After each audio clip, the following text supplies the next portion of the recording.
never let you down, I'ma shine on sight. Keep your mind on your grind and off of mine's alright, right? Hard, I'ma ball on them squares. I float in $250,000 cars everywhere I go. I know, in the lead it may seem... Oh, past experiences. How about you new people? Tell us some past experiences. Yeah, stories. Story.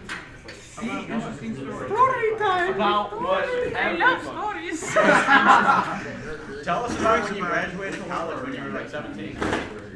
Well, yeah, I graduated at 17 and I went to work for NASA. What? You worked for NASA at 17? You went to space? No, I preferred to do the stress analysis on the land. Thank you. Which was an interesting way of doing it back then.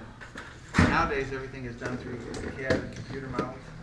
Back then, we didn't have computers. So you actually had to test stuff. So you made them, right? So what we did is we took a piece of, took a piece of metal, and you wanted to see how it reacted to stress, or strain, or torque. You would put a small wire gauge, you glue it onto it. The known resistivity of which you would have. And you would clamp it so that the only place it could move would be between the wires that you have. And as you stretched it, you would increase the length of the wire, which would decrease the diameter of the wire, which would increase the resistivity.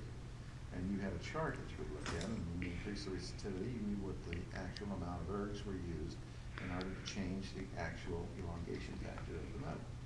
And the same way, when you compressed it, you would increase the diameter. Increasing the diameter is like using a larger hose. The electrons were allowed to flow quicker, and you could then find out what the compressive rate was.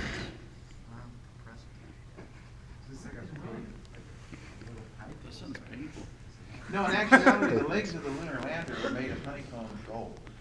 Honeycomb. The gold is soft, so it used the compressivity rate. Because when you're landing on the moon, it's not like you see on these television shows where, you know, they used retro rockets and they could change the volume of the gas exhaust that would thereby allow the momentum of the aircraft or the item to actually slow down at a predetermined rate. You're laughing at. No, I'm just saying it's not that simple. No, because what happened is we actually would cut off the amount of We'll see. exhaust. Let's have a battle. You got a battle. You got a Battle of science right now. Genius versus genius. Will and Don. Who's taking it? Well, I'm happy to meet you.